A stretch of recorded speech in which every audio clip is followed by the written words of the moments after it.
Nah, apa di antara jenis kasih sayang yang Allah berikan kepada seorang hamba yang mau taubat?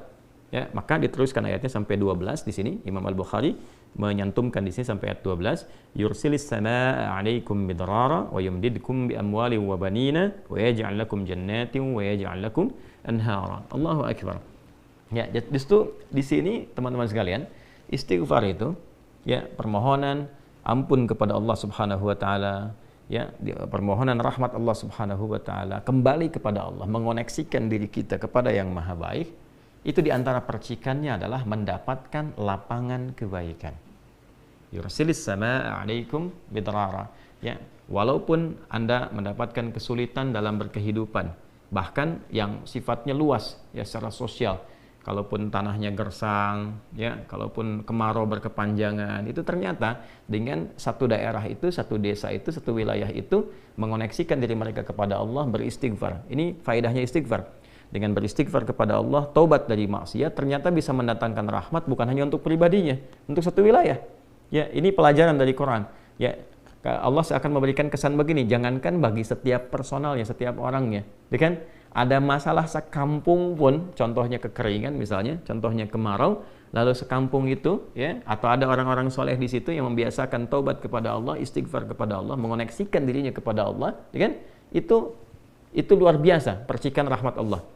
Ya, apa di antaranya? Yursilis sama ya 'alaikum midrara. Allah memerintahkan kepada langit itu untuk menurunkan hujan, ya, dengan curah yang memberikan maslahat.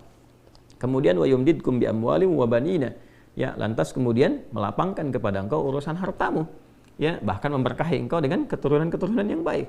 Jadi masya Allah, ya, orang tua yang rajin istighfar, suami yang rajin istighfar, itu ternyata bukan sekedar menjadikan ia mendapatkan penerimaan taubat.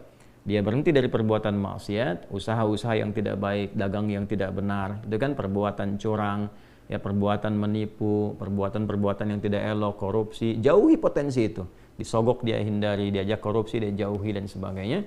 Lalu konsisten pada kebaikan dan dia isi dengan istighfar. Astaghfirullahalazim, astaghfirullahalazim. Rabbana zalamna anfusana wa illam taghfir lana wa tarhamna lanakunanna minal khasirin. Dia konsisten pada kebaikan itu, wa yumdidkum bi amwal.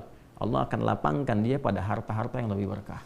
Allahu akbar. Itu faidah istighfar. Jadi kalau kita biasakan bertekad, berniat memperbaiki diri dari yang salah menjadi baik, itu Allah sudah berikan motivasi. Aku bukan hanya terima taubatmu, tapi aku rubah keadaan hidupmu lebih istimewa, lebih mahal nilainya dibandingkan dengan keadaan sebelumnya yang terlihat seperti fata morgana. Kemudian dikuatkan dengan Quran surah ketiga Ali Imran ayat 135, ya. Di sini disampaikan Allah Subhanahu wa taala berfirman, a'udzubillahi minasyaitonir rajim. Bismillahirrahmanirrahim. Walladzina idza fa'alu fahishatan aw zalamu anfusahum ini dzakarullaha fastaghfaru lidzunubihim wa may yaghfiru dzunuba illa Allah wa lam yusirru 'ala ma fa'alu wa hum ya'lamun. Di highlight di sini di firman Allah Subhanahu wa taala, dzakarullaha fastaghfaru lidzunubihim.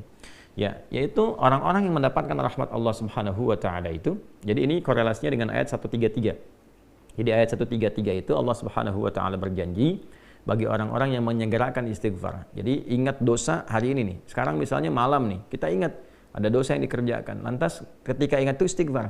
Istighfar, minta ampun sama Allah gitu kan. Itu menyegerakan sesuatu tanpa jeda disebut dengan sara'a. Ya, sara'a. Jadi ada sa'a, ada sara'a. Kalau sa'a itu menyegerakan sesuatu dengan persiapan. Tapi kalau dia bersegera cepat, nyaris tanpa jeda, itu menggunakan sara'a. Sehingga guru-guru mengatakan bisur'ah, cepat, nggak usah banyak jedanya, ya kan? Nah, di Ali Imran ayat 133 Allah berfirman, wasari'u ila maghfiratim mir rabbikum. Kalau engkau merasa ada salah, bergegas, jangan tunda-tunda. Ya, ingat malam ini, jangan tunda besok. Gimana kalau kemudian tengah malam meninggal? Ya, segera istighfari. Nah, orang yang menyegerakan istighfar saat ingat kesalahan, apa yang didapatkan? Wa jannatin arduhas samawati wal ardu uiddat lil muttaqin. Maka orang ini akan diberi harapan oleh Allah, ya, diperkenankan untuk memohon, bahkan ketika pulang disiapkan surga untuknya seluas langit dan bumi. Dan itu bagian dari sifat takwa. Jadi takwa itu bukan sekedar amar ma'ruf. Saat Anda ingat sholat, Anda ingat puasa, ingat baca Quran. Tapi takwa juga ada bagiannya nahi mungkar. Saat Anda ingat salah, lalu Anda taubat. Ya, saat Anda ingat salah, Anda pengen jadi soleh. Saat Anda ingat maksiat, Anda ingin taubat. Itu bagian dari takwa. Nah, bagaimana kemudian cara mengimplementasikan itu semua? Nah, ini poinnya.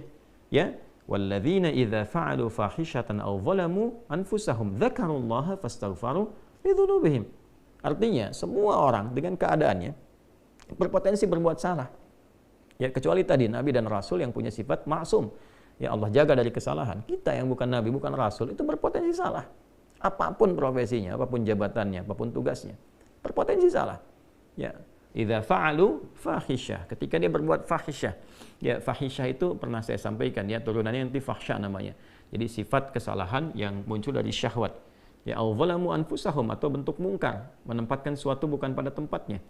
Nah, saat seseorang berpotensi salah, ya, dari fahsya dan mungkarnya, dia berbuat perbuatan dari dorongan syahwatnya atau mungkar, dari keinginan nafsu perut dan akalnya, dia berbuat yang salah, lalu zakarullah, dia ingat Allah.